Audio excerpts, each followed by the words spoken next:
तपाईहरु सबैजनालाई जय मसीह। आउनुस् हामी यस हप्ताको अनि यस महिनाको निम्ति केही प्रार्थनाका विषयहरू र सूचनाहरू हामी सुन्नेछौँ।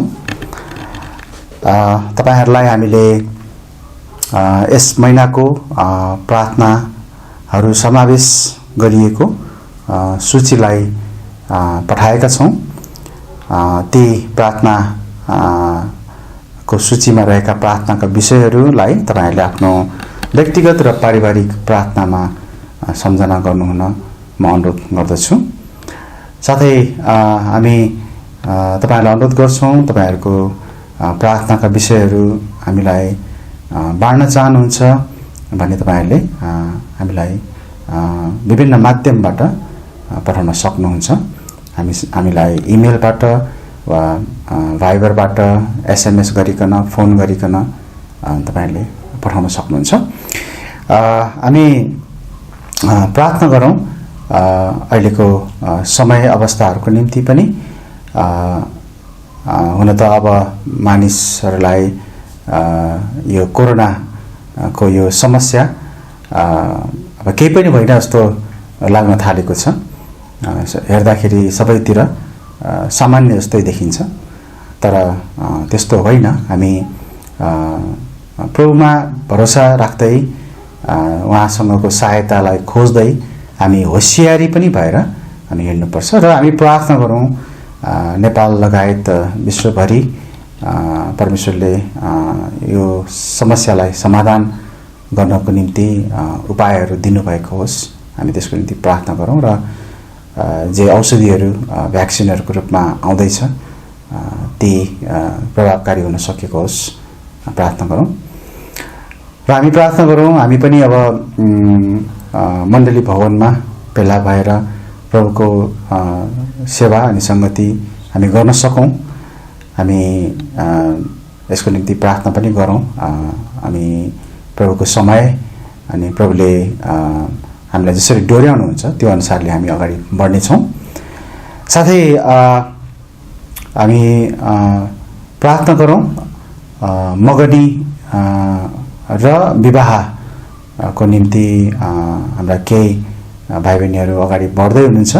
हामी उहाँहरूको निम्ति प्रार्थना गरौँ अनि प्रभुले उहाँहरूलाई यस कुरामा सहायता अनि आशिष दिनुभएको होस्। हामी त्यसको निम्ति प्रार्थना गरौँ। हामी प्रार्थना गरौँ कल्भरी बाइबल बैप्टिस्ट चर्चको अरू सेवाहरूमा पनि प्रभुले आशिष दिनुभएको होस्। यो अनलाइन सेवा जुन हामीले गरिरहेका छौँ अनि साथै बाइबल कलेज हामी प्रार्थना गरौँ यी सेवाहरूको निम्ति। र हामी प्रार्थना गरौँ मिसनरी परिवारहरूको निम्ति पनि। हाम्रो आफ्नै मिसनरी भाइ जो कञ्चनपुरमा हुनुहुन्छ राजेश भाइ, उहाँको निम्ति, उहाँको सेवाको निम्ति हामी प्रार्थना गरौँ। साथै हामी नेपालमा रहेका अनि विश्वभरि रहेका बाइबलीय मण्डलीहरूको निम्ति पनि प्रार्थना गरौँ। हामी परमेश्वरलाई धन्यवाद दिउँ। हामीलाई उहाँले आत्मिक रूपमा बढ्न विभिन्न तरिकाबाट सहायता गरिरहनु भएको छ र मण्डलीलाई एउटा यस्तो अवस्थामा पनि बलियो बनाएर राख्नु भएको छ। प्रभुलाई धन्यवाद छ त्यसमा। र तपाईहरु पनि आत्मिक क्रियाकलापहरूको सवालमा विश्वासयोग्य भएर लागिरहनु भएको छ अनि त्यसमा पनि प्रभुलाई धन्यवाद छ। हामी जुन यो युट्युब मार्फत हामीले हरेक हप्ता पदहरू राख्ने हामीले जुन कार्यलाई अगाडि बढाएका छौँ त्यसमा प्रभुले आशिष दिनुभएको होस्। र गएको हप्ताबाट हामीले सुरु गरेका थियौँ, तपाईहरु त्यसमा जोडिनुस्। म तपाईहरुसँग त्यही अनुरोध गर्छु र तपाईहरुको प्रार्थनाको पनि त्यहाँ ठुलो खाँचो छ, त्यहाँ आवश्यक छ। हुन्छ, हामी सूचना अनि प्रार्थनाका विषयहरू, धन्यवादका विषयहरूलाई अहिलेको निम्ति यही नै राख्नेछौँ अनि हामी यसपछि वचनको भागमा हामी अगाडि बढ्नेछौँ।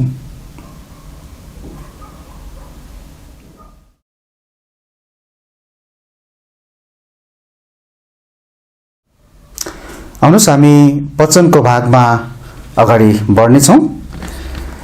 हामी आजबाट केही हप्ताको निम्ति रुथको पुस्तकबाट अध्ययन गर्न जाँदैछौँ र हामी आज एउटा सुरुमा एउटा पद पढ्नेछौँ अनि हामी यस वचनको भागलाई प्रार्थना गरेर हामी अगाडि बढ्नेछौँ। एउटा पद हामी पढौँ, रुथको पुस्तक 1 अध्यायको 16 पद। हामी त्यस पदलाई पढ्नेछौँ, रुथ 1 अध्यायको 16 पद। हामी यहाँ यसरी लेखिएको पढ्न पाउँछौँ, रुथ 1 अध्यायको 16 पदमा म पल्टाउने छु।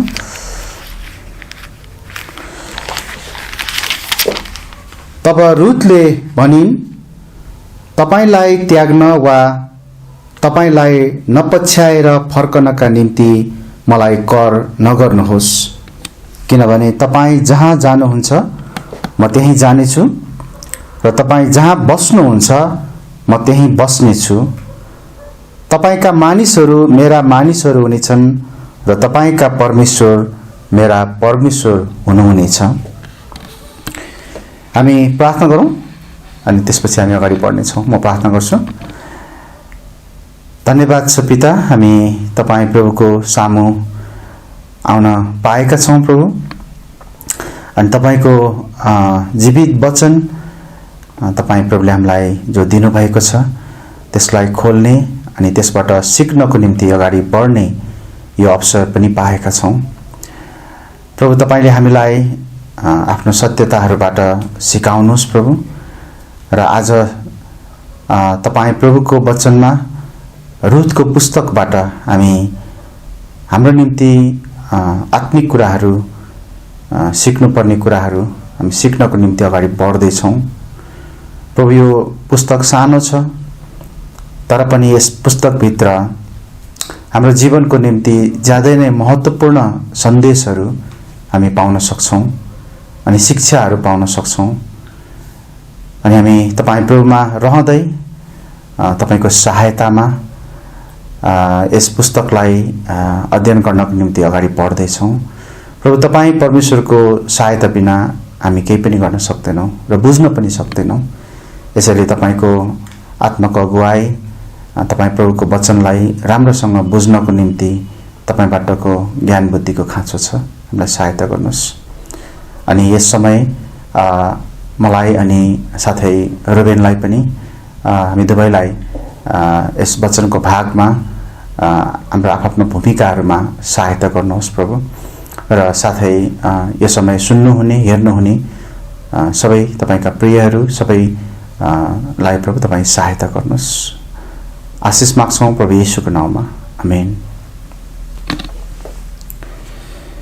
रुथको पुस्तकमा उल्लिखित घटनाहरू इजरायलमाथि न्यायकर्ताहरूले न्याय गरेका दिनहरूमा घटेका हुन् भन्ने कुरा हामी रुथको पुस्तकको सुरुकै पदमा पढ्न पाउँछौँ। यो एउटा यस्तो खालको समय थियो, यस्तो समयकाल थियो जब चाहिँ हरेक मानिसले आफ्नो दृष्टिमा जे ठिक लाग्थ्यो त्यही गर्थ्यो। हामी न्यायकर्ताको पुस्तक 21 अध्यायको 25 पदमा हामी त्यो पढ्न पाउँछौँ। यो त्यस्तो खालको समय थियो, हरेक मानिसले आफ्नो दृष्टिमा जे ठिक लाग्थ्यो त्यही गर्थ्यो, त्यस्तो समय। तर यस्तो समयमा पनि परमेश्वरमा समर्पित र उहाँलाई पछ्याउनेहरूको ईश्वरीय प्रेम र विश्वासयोग्यता र गहिरो सङ्गतिको राम्रो चित्र यस पुस्तकमा घटित घटनाहरूमा हामी देख्न सक्छौँ। रुथ एक मोआबी स्त्री थिई अनि उनी एक यहुदी दम्पति एलिमेक र नाओमीका दुई बुहारीहरूमध्ये एकजना थिए। उनीहरू मोआब देशमा बसाइसकेका थिए। रुथका सासू ससुरा भन्न सक्छौँ हामी, रुथको सासू ससुरा चाहिँ। र एलिमेक र उनका दुई छोराहरूको मृत्युपछि नाओमी आफ्नो ठाउँ बेथलेहममा फर्कन चाहन्थिन् र त्यो बेलामा उनले आफ्ना दुवै विधवा बुहारीहरूलाई चाहिँ आफ्नो माइती घरमा फर्कनको निम्ति भनिन्। तर रुथले चाहिँ आफू नाओमीसँगै जाने निधो गरेकी थिइन्। परमेश्वरले रुथको निर्णयलाई कदर गर्नुभयो र उनीलाई प्रशस्त आशिष दिनु भएर येशू ख्रीष्टको वंशावलीमा उनीलाई चाहिँ परमेश्वरले जोड्नु भयो। यदि हामी मत्ती 1 अध्यायमा येशू ख्रीष्टको वंशावलीमा विशेष गरी पद 5 मा हामी हेर्छौँ भने त्यहाँ रुथको नाम उल्लेख भएको छ। यस पुस्तकले 3वटा शिक्षागत उद्देश्यहरूलाई पूरा गर्दछ। एउटा चाहिँ आत्मिक बुद्धिमानी निर्णयहरू र धैर्यताले अवश्य नै परमेश्वरको आशिष प्राप्त हुन्छ भन्ने उत्साह यो पुस्तकमा दिइएको छ। र दोस्रो कुरा, ईश्वरीय छुटकाराको ढाँचालाई सुन्दर ढङ्गले चित्रण गरिएको छ। हामी यस विषयमा यो अध्ययनमा हेर्ने पनि छौँ, अझ राम्रोसँग हेर्ने पनि छौँ। छुटकाराको ढाँचा, ईश्वरीय छुटकाराको ढाँचा है, त्यस विषयमा। र साथसाथै अर्को हामी पाउँछौँ येशू ख्रीष्टको वंशावलीमा एक अन्य जाति मोआबी स्त्रीको स्थानलाई त्यहाँ उल्लेख गरिएको छ। यसैले विशेष गरी 3वटा कुराहरूलाई हामी यस पुस्तकमा जोड दिएको हामी पाउँछौँ। हामी त्यही कुरा हामी हेर्न सक्छौँ। यो पुस्तक जम्मा 4 अध्यायहरू भएको पुस्तक हो र 4वटा अध्याय थोरै मात्र भए तापनि यस पुस्तकबाट हामीले सिक्न सक्ने धेरै आत्मिक शिक्षाहरू छन् र हामी अध्ययन गर्दाखेरि पनि यस पुस्तकलाई हामी 4 भागमा विभाजन गरेर नै हामी अध्ययन गर्नेछौँ। आज हामी अध्याय 1 लाई हेर्दैछौँ र यस अध्याय 1 लाई हेर्दा हामी चाहिँ यस अध्याय 1 बाट सिक्न सक्ने कुराहरूलाई पनि हेर्नेछौँ र यस पहिलो भाग, यस 1 अध्यायलाई भनौँ आजको विषय चाहिँ रुथको बुद्धिमानी छनौट भनेर मैले चाहिँ शीर्षक दिएको छु। रुथको बुद्धिमानी छनौट। सबभन्दा पहिला हामी यस अध्यायमा अगाडि बढ्छौँ भने त्यहाँ कष्ट र पीडाको जीवन हामी देख्छौँ। यहाँ विशेष एउटा परिवारको कष्ट र पीडाको जीवन। अनिकालले गर्दाखेरि त्यहाँ यो परिवार, एलिमेलेकको परिवार चाहिँ बसाइसराई उनीहरूले गर्नु परेको छ, अथवा उनीहरू चाहिँ अर्को ठाउँमा गएर बस्नु परेको छ। हामी यहाँ पढ्न पाउँछौँ कि न्यायकर्ताहरूको समयमा यहुदामा अनिकाल परेको थियो अनि बेथलेहमका एलिमेलेकका परिवारका 4 सदस्यहरू मोआबमा बसाइसरेका छन्, मोआबमा बस्न गएका छन्। अनि तपाईले नक्सामा हेर्नुभयो भने मोआब चाहिँ वास्तवमा त्यो समयमा मृत्यु सागरको पूर्वमा पर्दथ्यो।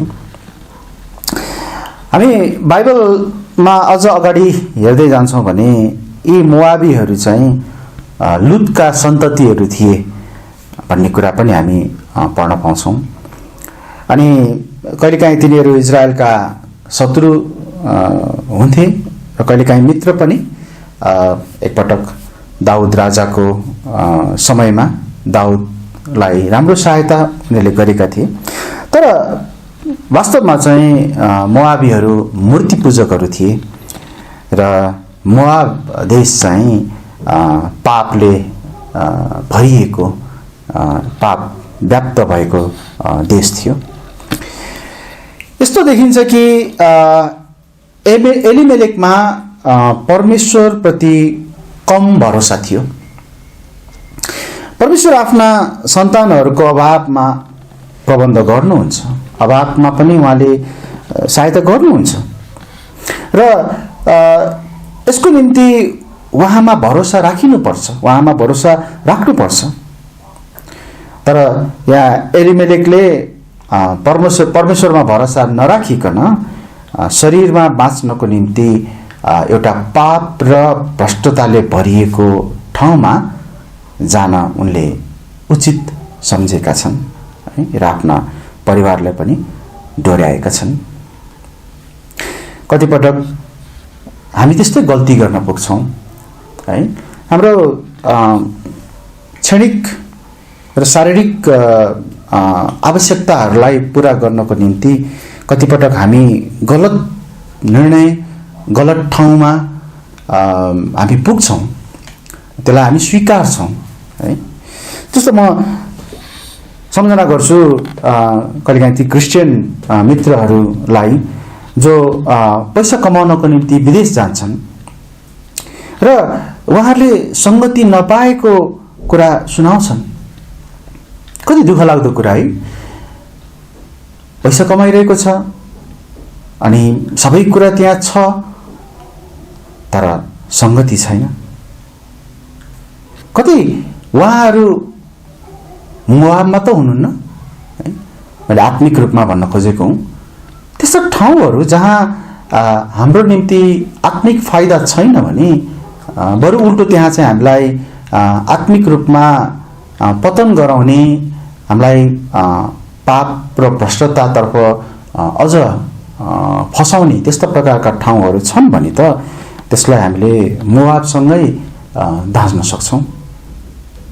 हाम्रो जीवनमा पनि कहिलेकाहीँ कष्ट आउन सक्छ है। निश्चय नै कष्ट नआउने कुनै व्यक्ति छैन, सबैलाई कष्ट आउँछ। तब हामीले परमेश्वरमा हेर्नुपर्छ यस्तो बेलामा।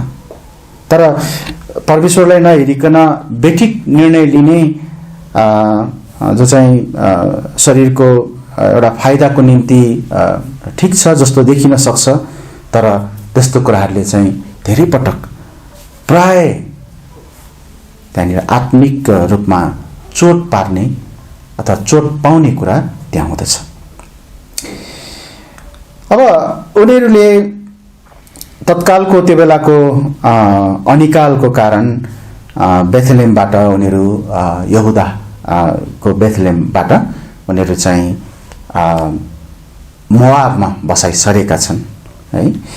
तर मोआबमा पुगेपछि उनीहरूको पीडा समाप्त भएको छैन, पीडामाथि पीडा त्यहाँ थपिएको छ। मोआबमा आएर उनीहरूले झनै पीडा भोगे। 4 जना बेथलेमबाट आएका थिए, तर एलिमेलेक र उनका 2 जना छोराहरू मोआबमा मरे। एउटा परिवारको लागि यो कति ठुलो पीडा त है, पक्कै पनि यो त ठुलो पीडा हो। 2 छोराहरूले मोआबका स्त्रीहरूलाई पत्नीको रूपमा ल्याएका थिए र हामी यदि परमेश्वरको वचनमा बाइबलमा विशेष गरी पुरानो नियममा हामी पढ्छौँ भने त्यहाँ कति ठाउँमा एउटा यहुदीको निम्ति मोआबीहरूसँग विवाह गर्नु चाहिँ परमेश्वरको इच्छा थिएन, त्यो ठिक थिएन। त्यसलाई परमेश्वरले मनाही गर्नु भएको थियो। तर उनीहरूले यसमा सम्झौता गरेका छन्। यहाँ हामीले जातीय सवालको कुरा गर्न खोजेका होइनौँ हैन। एउटा यहुदी जाति अनि अन्य जातिको बीचको विवाह यो चाहिँ जातीय समस्या, जातीय सवाल होइन, जातीय प्रश्न होइन है। यहाँ त कस्तो खालको कुरा हो भन्दाखेरि परमेश्वरलाई चिनेका मानिसहरूले परमेश्वरलाई नचिनेका मानिसहरूसँग विवाह गर्नु ठिक होइन। यहाँ त्यो कुरा हामीले भन्न खोजेका हौँ है। त्यसले सधैँ समस्या ल्याउँछ, धेरै पटक त्यसले समस्या नै निम्त्याइरहेको हुन्छ। कतिपटक हाम्रो जीवनमा पनि यस्तै हुन्छ है। विवाहको सवालमा मात्र होइन, त्यहाँ अरू पनि विषयहरूमा हामी संगति गर्न नहुने सँग हामी संगति गरिरहेका हुन्छौँ है। अनि त्यसमा समस्या हुन्छ। रक्सीको भट्टीमा गयो भने पिउनलाई पाइने त रक्सी नै हो नि, होइन त? कोही रक्सीको भट्टीमा जान्छ भने त्यहाँ उसले पिउन पाउने कुरा त रक्सी नै हो, होइन? मोआब जस्तो ठाउँमा गएपछि त्यहाँ आत्मिक उन्नति, आत्मिक फाइदा त हुँदै हुँदैन। हामी बाइबलमा हेर्छौँ भने मोआब चाहिँ एउटा पाप र भ्रष्टताले व्याप्त एउटा ठाउँ हो। अनि त्यस्तो ठाउँमा बस्दाखेरि जहिले पनि त्यहाँनिर आत्मिक रूपमा चोट पाइ नै हाल्छ। गलत ठाउँले गलत निर्णय गर्न प्रशस्त सम्भावनाहरूलाई ल्याइदिन्छ है। हामी गलत ठाउँमा बस्छौँ भने, गलत ठाउँमा जान्छौँ भने गलत निर्णयहरू गर्ने त्यहाँ प्रशस्त सम्भावनाहरू त्यहाँ आउँछ है। कतिपय बाइबल व्याख्याकारहरूले चाहिँ एउटा के मत राखेका छन् भने एलिमेलेक र उनका दुई छोराहरू मोआबमा बस्न जानु र ती दुई छोराहरूले मोआबी स्त्रीहरूसँग विवाह गर्नुको कारणले गर्दाखेरि चाहिँ परमेश्वरले उनीहरूलाई दण्ड दिनुभएको हो। अनि त्यो दण्ड स्वरूप चाहिँ उनीहरूको त्यहाँ मृत्यु भएको भन्ने कुरा चाहिँ कतिजनाले व्याख्या गर्छन्। अब हामी यस्तै नै हो भनेर त भन्न सक्दैनौँ, तर एउटा कुरा चाहिँ के पक्का छ भन्दाखेरि उनीहरू बेथलेमबाट मोआबमा बसाइ सर्नु चाहिँ त्यो बुद्धिमानी थिएन है। र त्यसपछिको परिणामहरू चाहिँ उनीहरूले निश्चय नै भोगेका हुन्, आफैले निम्त्याएका परिणामहरू चाहिँ उनीहरूले भोगेका हुन् है। र हामीले यहाँनिर यो पनि देख्छौँ कि यो पीडा चाहिँ खालि यतिमा सीमित भएको छैन। खालि त्यहाँ एलिमेलेक र उनका दुईजना छोराहरूको मृत्यु मात्रै भएको होइन। अब त्यहाँनिर नाओमी है, उनी चाहिँ अब पतिविहीन, छोराहरूविहीन होइन, निसन्तान त्यस्तो अवस्थामा उनी आइपुगेका छन् है। यो साह्रै पीडादायी कुरा हो है। र हामी हेर्छौँ भने ती दुईजना बुहारीहरू उनीहरू पनि विधवा हुनु भएका छन् है।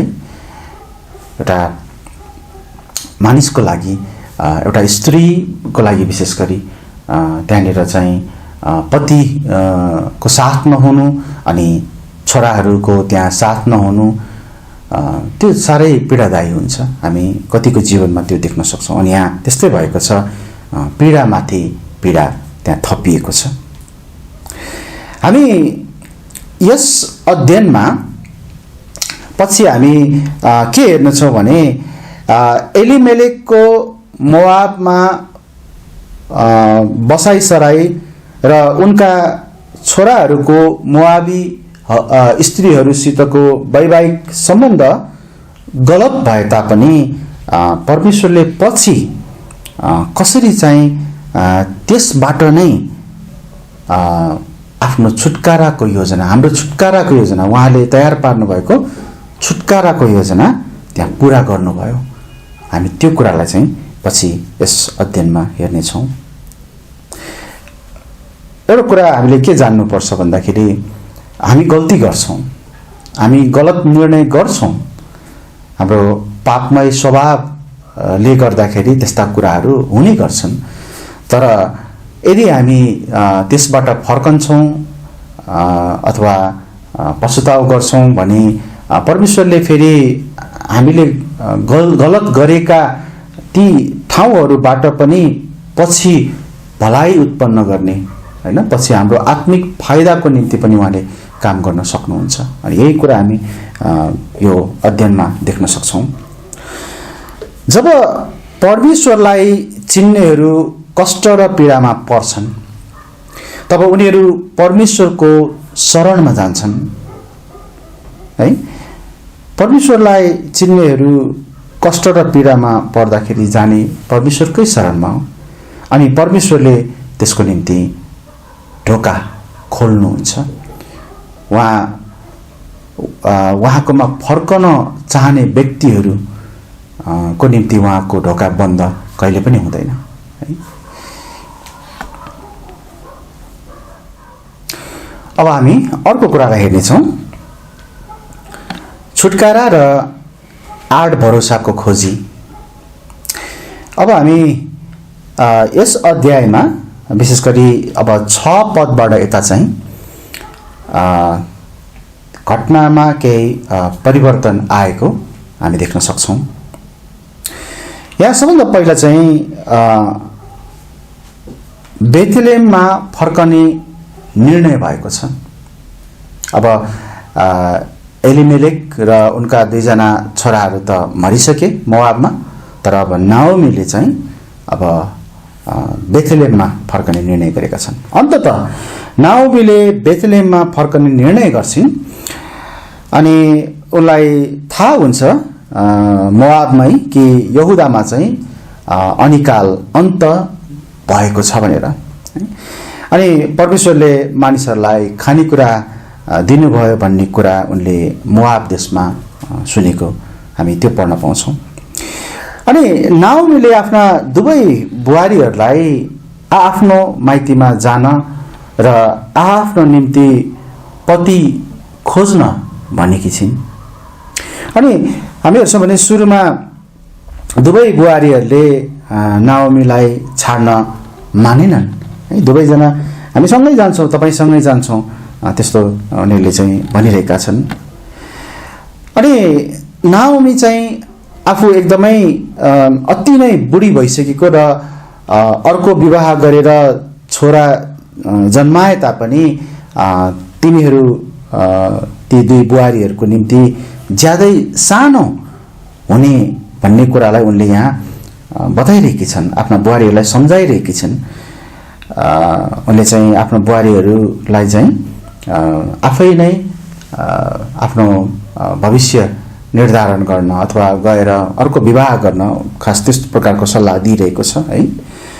अनि आफ्नो बुहारीहरूले आफूले भोगेको जस्तै कष्ट नभोगोस् भनेर नाओमीले उनीहरूप्रति यहाँ फिक्री गर्दैछिन्।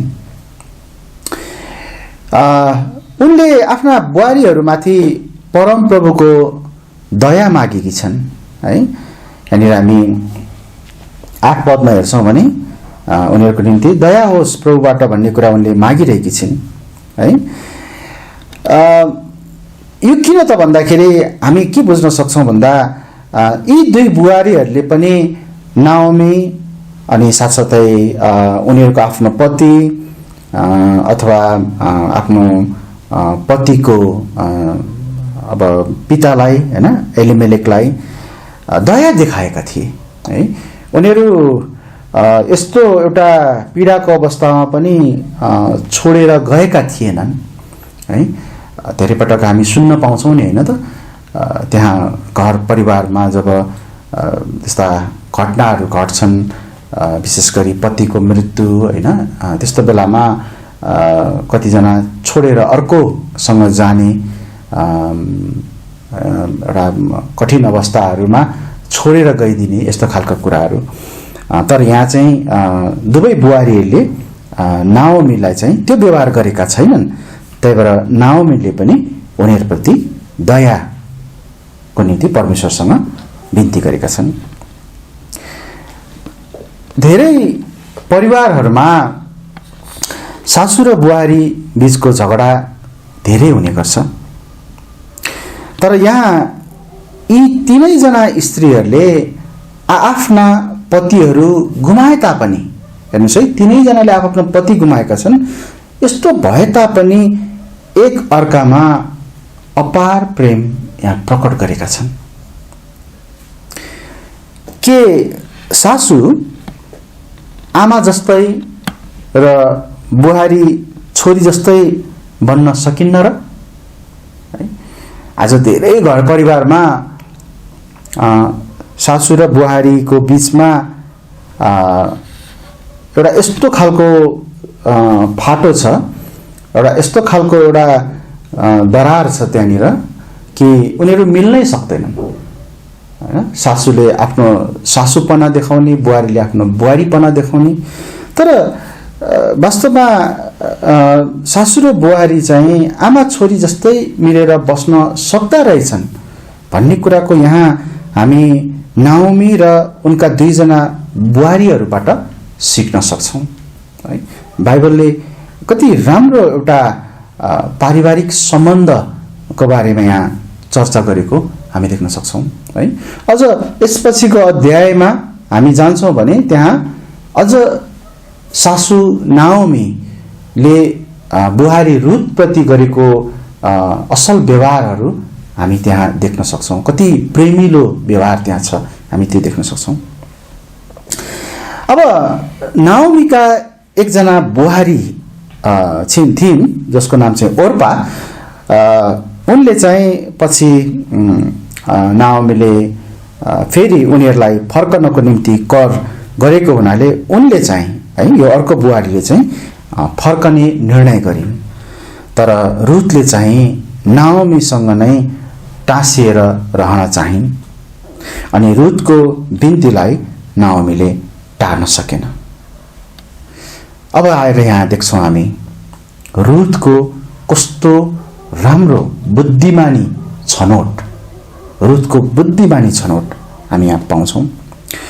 पहिले त भर्खर हामीले हेऱ्यौँ दुवै बुहारीहरूले नाओमीसँग जाने इच्छा गरेका थिए। यो नाओमी प्रतिको उनीहरूको प्रेम थियो।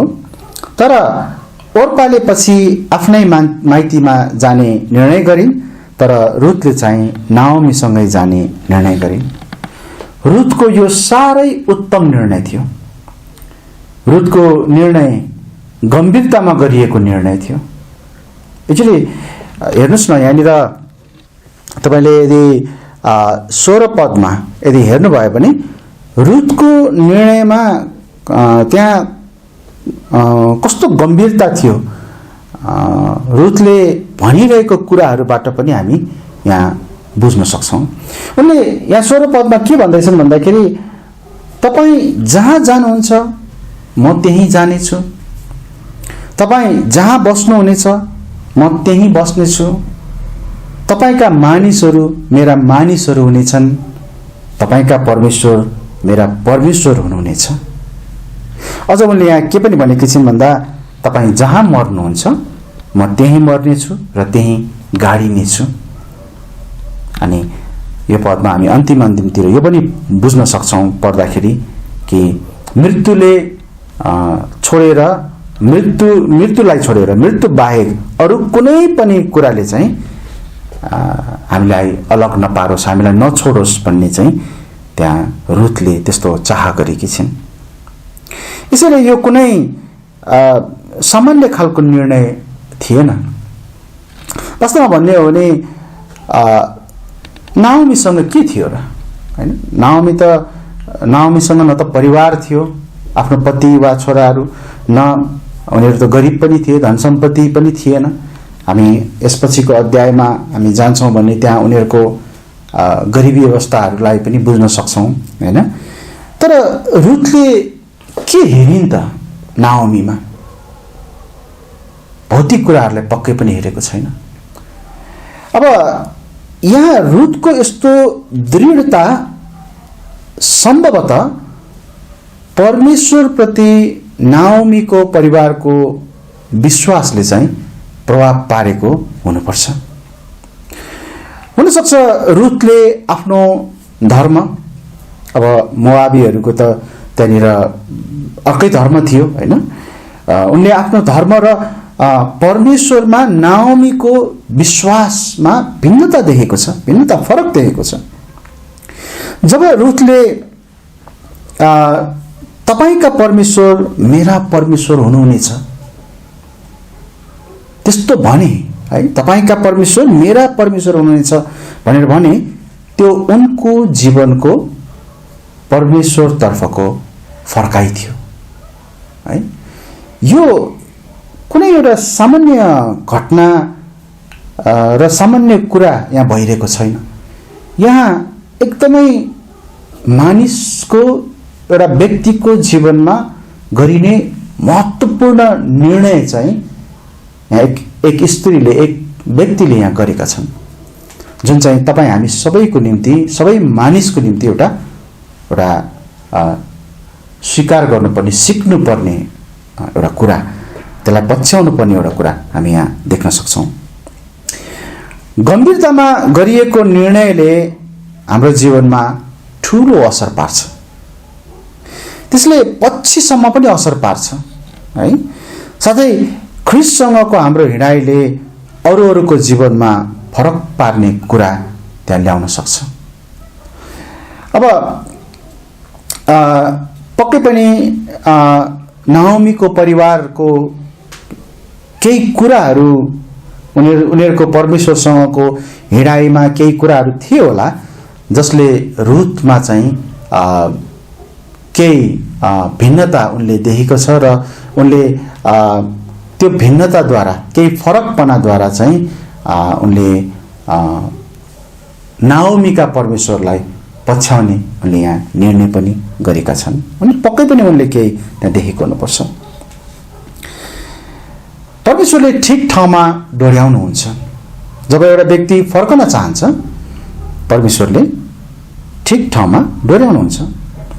अब यहाँ हामी के देख्छौँ भन्दा, नाओमी र रुथ फर्केका छन् बेथलेहममा, दुवै हिँड्दै फर्केका छन्। उनीहरूले एउटा ठुलो तर एकदमै ठिक निर्णय उनीहरूले गरेका छन्। उनीहरू अब ठिक ठाउँमा फर्केका छन्। बेठिक ठाउँमा थिए उनीहरू, अब ठिक ठाउँमा फर्केका छन्। अनि उनीहरूको आगमन पनि बाली भित्र्याउने बेलामा भएको थियो। उनीहरूको फर्काइको पहिलो कदम नै यहाँ आशिषको समयमा भएको थियो है। कति चाखलाग्दो कुरा यहाँ हामी देख्न सक्छौँ। प्रभुले कसरी यहाँ उनीहरूलाई अब आशिषमा, उहाँको आशिषमा डोर्याउन चाहनु भएको छ। पहिलो कदम नै हामी देख्छौँ भने उनीहरू चाहिँ एउटा बाली भित्र्याउने समयमा उनीहरू बेथलेहममा आइपुगेका छन्। यो बाली भित्र्याउने समय जुन मैले भर्खर तपाईँहरूलाई भने, यो विषयलाई राम्ररी विचार गर्नुहोस् है। किनकि बाली भित्र्याउने समयको कुराले गर्दा हामी यसपछिका अध्यायहरूका घटनाहरूमा यो बाली भित्र्याउने समयले ठुलो प्रभाव पारेको, त्यहाँ रुथको जीवनमा, नाओमीको जीवनमा ठुलो प्रभाव पारेको हामी देख्न सक्छौँ। र हामी यहाँ देख्न सक्छौँ कि उनीहरूको जीवनको यहाँ नयाँ सुरुवात अब भएको छ। हामी कतिपटक बेठिक ठाउँमा गएका हुन्छौँ, त्यहाँ हामीले अवश्य पनि दुःख पाउँछौँ है। बेठिक ठाउँमा गयौँ भने अवश्य दुःख पाउँछौँ। र याद गर्नुहोस् एउटा कुरा, बेठिक ठाउँमा जाँदा, बेठिक ठाउँमा गयो भनेर परमेश्वरले दुःख दिने होइन कि त्यो बेठिक कुराले नै, त्यो बेठिक ठाउँले नै, त्यो बेठिक भएको हुनाले हामीले दुःख भोगिरहेका हुन्छौँ है। तर यदि हामी ठिक ठाउँमा फेरि फर्कन चाहन्छौँ भने परमेश्वरले त्यसको निम्ति ढोका सधैँ खुला राख्नुहुन्छ। उहाँ सबैलाई स्वागत गर्न तयार हुनुहुन्छ। ठिक ठाउँको निम्ति आउनको निम्ति उहाँ स्वागत गर्न तयार हुनुहुन्छ। हाम्रो जीवनमा दुःख कष्ट पक्कै आउँछ, तर त्यस्तो समयमा हामीले क्षणिक फाइदाको निम्ति गलत निर्णय लिनु हुँदैन। कतिपटक हाम्रो निर्णयहरूले पुरै परिवारलाई नै असर पारिरहेको हुन्छ सुरुमा एलिमेलेकको निर्णय र पछि नाओमीको निर्णय, नाओमी र रुथको निर्णय, हैन, त्यसले ल्याएको परिणामको भिन्नतालाई एकचोटि विचार गर्नुहोस् न। एलिमेलेकको निर्णय र नाओमी र रुथको पछिको निर्णय धेरै भिन्नता थियो, फरक थियो। हाम्रो जीवनमा राम्रो र नराम्रो दुवै अवस्थाहरू आउन सक्छन्, तर त्यसबेला हामीले लिने निर्णयहरूले कालान्तरमा ठुलो असर पारेको हुन्छ। अझ कतिपटक त हामी छनौट राम्रो र नराम्रोमा मात्र गर्ने गर्छौँ, है, राम्रो र नराम्रो। त्यही भएर हामीले नराम्रो चाहिँ लिनु हुँदैन, राम्रो लिनुपर्छ, छनौट त्यो गर्छौँ, त्यो ठिक छ, राम्रो हो। तर त्योभन्दा पनि अझ कतिपटक हामीले राम्रो र उत्तम त्यस्तो कुराहरूमा पनि छनौट गर्नुपर्छ। अनि राम्रो र उत्तममा छनौट गर्दाखेरि हामीले उत्तमलाई नै छनौट गर्नुपर्छ, है। हामीले हर समय परमेश्वरमा उत्तम खोजी गर्नुपर्छ। मत्ती 6 अध्यायको 33 पदमा हामी पढ्छौँ, तर पहिले परमेश्वरको राज्य र उहाँको धार्मिकताको खोजी गर र यी सबै थोकहरू तिमीहरूमा थपिनेछन्। हामी यदि पहिला अरू कुराहरूको खोजी गर्छौँ तर परमेश्वरलाई खोजी गर्दैनौँ, परमेश्वरका कुराहरूलाई खोजी गर्दैनौँ भने त्यहाँ आशिष छैन। तर यदि यहाँ भने जस्तै परमेश्वरको राज्य र उहाँको धार्मिकताको खोजी गर्छौँ भने त्यसपछि त प्रभुले हामीलाई थप्नु हुने कुराहरू त अवश्य नै आउँछ, है, उहाँले दिनुहुन्छ। नाओमीलाई यस पहिलो अध्यायमा परमेश्वरप्रति मिश्रित प्रतिक्रिया देखाउने एक विश्वासीको रूपमा हामी देख्न सक्छौँ, हामी त्यसरी हेर्न सक्छौँ, है। उनले परमेश्वरलाई चिनेको छ, विश्वास पनि गरेको छ, तर उनी परमेश्वरमा भरोसा राख्न र उहाँको प्रबन्धलाई बुझ्न अलिक कमजोर हृदय भएको विश्वासीको रूपमा हामी देख्न सक्छौँ, है। रुथ 1 अध्याय यस कारणले पनि चाखलाग्दो छ कि यस अध्यायमा नाओमीले मोआबबाट बेथलेहममा फर्कने निर्णय गरेपछि, विशेष गरी 6 पदबाट अगाडि हेर्नुभयो भने त्यहाँनिर फर्कन भन्ने शब्द बारम्बार 6 पटक प्रयोग गरिएको छ, है। अनि यो शब्दहरूलाई तपाईँले हेर्न सक्नुहुन्छ, प्रयोग भएको ठाउँहरू। अनि यसरी यो फर्कन भन्ने शब्दलाई बारम्बार प्रयोग गरिएकोबाट हामी सम्झना गर्न सक्छौँ कि त्यहाँ हामीलाई पनि कुनै ठाउँबाट फर्केर कुनै ठाउँमा जानु आवश्यक छ। परमेश्वर हामीलाई पनि यदि हामी मोआबमा छौँ भने बेथलेहममा फर्कन बारम्बार भन्नुहुन्छ। आत्मिक दृष्टिकोणले म भन्दैछु, है। यदि हामी गलत बाटोमा हिँड्दैछौँ भने परमेश्वरले हामीलाई उहाँमा फर्कनको निम्ति भन्नुहुन्छ, है। यसैले यो फर्कने भन्ने कुरालाई हामीले त्यो अर्थमा हामी हाम्रो जीवनको निम्ति एउटा शिक्षाको रूपमा लिन सक्छौँ। प्रिय क्रिस्चियन मित्रहरू, के तपाईँ एक क्रिस्चियनको रूपमा गलत निर्णय लिँदै हुनुहुन्छ अथवा गलत निर्णय गर्दै तपाईँ गलत ठाउँमा रहिरहनु भएको छ? यसले तपाईँलाई पीडा बाहेक अरू केही पनि दिँदैन। जीवनको क्षणिक सुख र आनन्दको निम्ति क्रिस्चियन मूल्य र मान्यतामा सम्झौता गर्दै हुनुहुन्छ कि? त्यसो हो भने फर्कनुहोस्, ठिक ठाउँमा फर्कनुहोस्।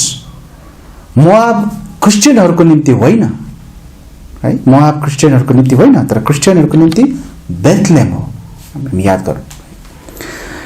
अनि साथै तपाईँ जो ख्रिस्टलाई विश्वास नगर्ने मित्रहरू हुनुहुन्छ, आज हेर्नुहोस्, यो संसार मोआब जस्तै छ। यहाँ पाप र भ्रष्टता बाहेक केही पनि छैन। यदि तपाईँ यसैमा रमाउनु भयो भने अगाडि झन् कष्टका दिनहरू आउनेछन्, यसैले फर्कनुस्, परमेश्वरमा फर्कनुस्।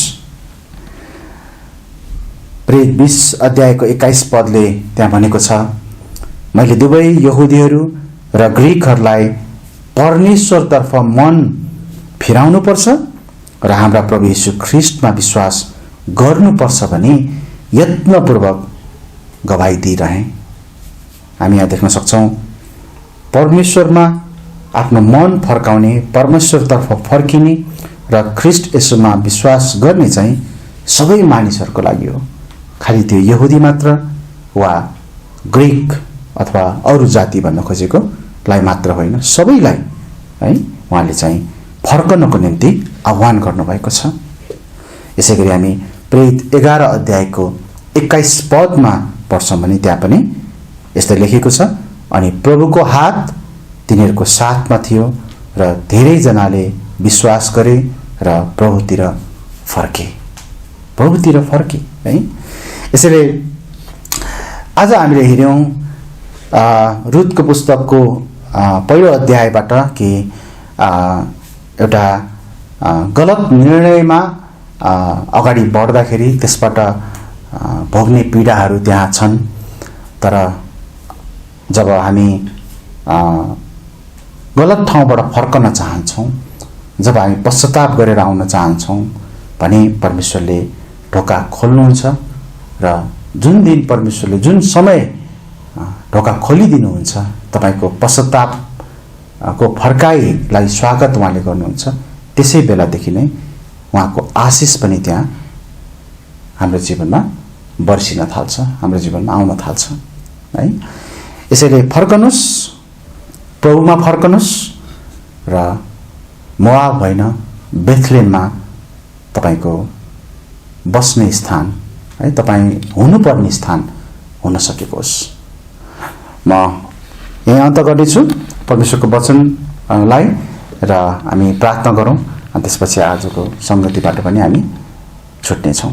आउनुहोस् म प्रार्थना गर्छु। धन्यवाद छ हे हाम्रा स्वर्गमा बस्नुहुने पिता, प्रभु तपाईँ सत्य हुनुहुन्छ, तपाईँमा कुनै पाप छैन, अनि तपाईँ प्रभुले आफ्ना सृष्टिहरू, आफ्ना प्रियहरू, मानिसहरूलाई पनि तपाईँ प्रभुकै सत्यतामा र तपाईँ को पापरहित स्वभाव जो छ त्यस्तै प्रकारले पापबाट फर्कने निर्णय गरून् भन्ने चाहनुहुन्छ। अनि हामीसँग जम्मा 2टा मात्रै ठाउँ छ। यदि हामी तपाईमा ठिक गर्छौँ, तपाईमा फर्कन्छौँ भने हामी तपाईँ प्रभुमा हामी आउँदछौँ, आइपुग्दछौँ। तर यदि हामी तपाईमा फर्कदैनौँ, अर्को बाटो लाग्छौँ भने निरन्तर विनाश अनि पीडा अनि दण्ड त्यहाँ रहिरहनेछ।